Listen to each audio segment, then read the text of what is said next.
Di sini kita bakal mempelajari tentang pengertian ketimpangan sosial, faktor-faktor yang mempengaruhi ketimpangan sosial, bentuk-bentuk ketimpangan sosial, dampak sosial dalam masyarakat, serta berbagai sikap kritis dalam menghadapi ketimpangan sosial. Pengertian dari ketimpangan sosial diartikan sebagai kondisi adanya keseimbangan atau jarak yang terjadi di tengah-tengah masyarakat yang disebabkan oleh adanya perbedaan status sosial, ekonomi, maupun budaya. Selanjutnya, faktor-faktor yang mempengaruhi ketimpangan sosial. Yang pertama, perbedaan sumber daya alam. Hal ini disebabkan oleh cara pemanfaatan sumber daya alam yang baik akan menghasilkan perekonomian yang baik. Namun, kalau pemanfaatannya tidak baik, maka akan terjadi perusakan lingkungan dan merugikan masyarakat setempat. Namun, sering terjadi malah pemanfaatan sumber daya alam dilakukan oleh perusahaan asing yang tidak memihak pada pendapatan daerah. Hal demikianlah yang rentan akan terjadi ketimpangan dalam pengelolaan sumber daerah. Yang kedua, letak dan kondisi geografis. Letak dan kondisi geografis Indonesia mempengaruhi tingkat pembangunan suatu masyarakat.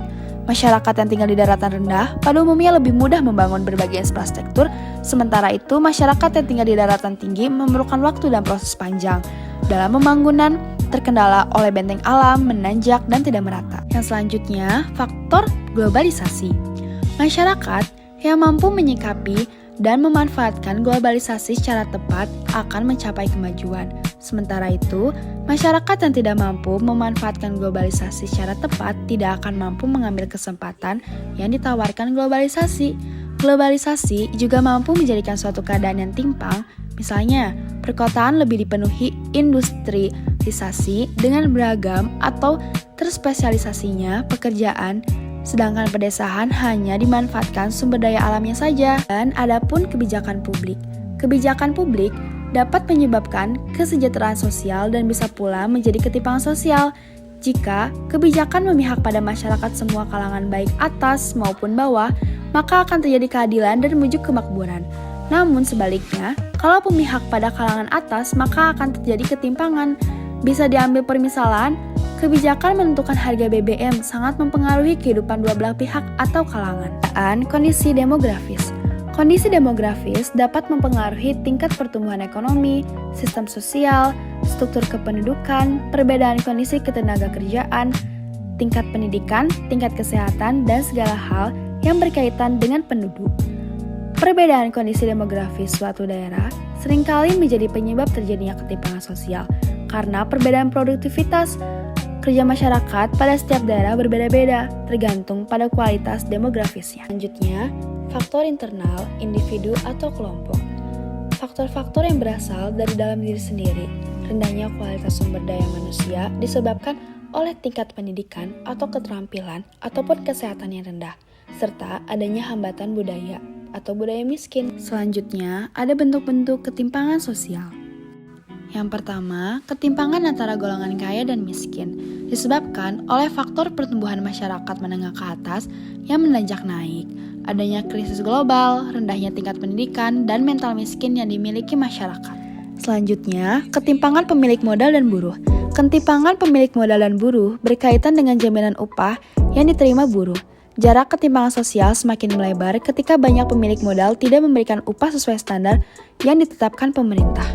Beban pekerjaan pun tidak sebanding dengan upah yang diberikan. Selanjutnya, ketimpangan pembangunan. Ketimpangan pembangunan terjadi akibat proses pembangunan yang belum merata dan hanya berpusat di daerah tertentu. Adapun ketimpangan kesempatan. Alasan terjadi ketimpangan kesempatan pada bidang pendidikan antara lain adanya perbedaan fasilitas pendidikan, lingkungan sekolah, kualitas pendidikan yang diberikan. Selanjutnya, ketimpangan budaya lokal dan budaya global. Ketimpangan budaya merujuk pada ketidaksepadaan posisi budaya yang dianut atau dijalankan masyarakat. Yang terakhir, ketimpangan gender. Kondisi di mana terdapat ketidaksetaraan antara laki-laki dan perempuan dalam kehidupan keluarga, bermasyarakat, berbangsa, dan bernegara. Selanjutnya, dampak-dampak ketimpangan sosial dalam masyarakat sebagai berikut. Yang pertama, diskriminasi sosial. Perbedaan perlakuan antar kelompok. Meskipun mereka memiliki hak sama, pengecualian atau pembatasan kesempatan, pengutamaan atau kecenderungan terhadap pihak tertentu. Yang kedua, kecemburuan sosial. Merupakan kondisi munculnya perasaan tidak suka dari salah satu kelompok atau kelas karena adanya perbedaan-perbedaan dalam kehidupan masyarakat. Yang ketiga, konflik sosial. Ketimpangan sosial mengandung benih penyebab konflik. Suatu konflik dicirikan sebagai berikut. 1. Terdapat suatu pihak atau lobby yang terlibat konflik. Kedua, adanya tujuan tertentu yang dijadikan sasaran konflik. Ketiga, terdapat perbedaan pikiran, perasaan, dan tindakan. Keempat, terdapat situasi yang mendukung konflik. Yang terakhir, monopoli kekuasaan. Masyarakat yang mengalami ketimpangan sosial sering menjadi objek penguasaan kelompok lain. Penguasaan oleh kelompok lain inilah yang disebut sebagai monopoli. Sebagai contoh, penguasa. Bagian terakhir, berbagai sikap kritis dalam menghadapi ketimpangan sosial. Sebagai berikut, menjaga komunikasi sosial. Melalui komunikasi sosial, masyarakat dapat menghilangkan sekat dan dapat terhindar dari prasangka, stereotip, kecemburuan sosial, dan konflik sosial. Selanjutnya, toleransi dan menghargai perbedaan. Ada 4 unsur yang ditekankan dalam toleransi sebagai berikut: memberikan kebebasan dan kemerdekaan, mengakui hak setiap orang, menghormati keyakinan orang lain, dan saling mengerti, serta memahami. Selanjutnya, sikap empati sosial. Empati sosial diartikan sebagai kemampuan seseorang merasakan keadaan yang dialami orang lain. Melalui pelibatan empati dapat mendorong rasa peduli terhadap kelompok masyarakat yang memahami ketimpangan sosial. Dan yang terakhir, sikap filantropi sosial.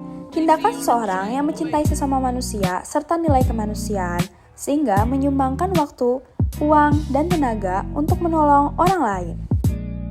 Sekian dari saya, terima kasih semuanya. Jangan lupa di like ya.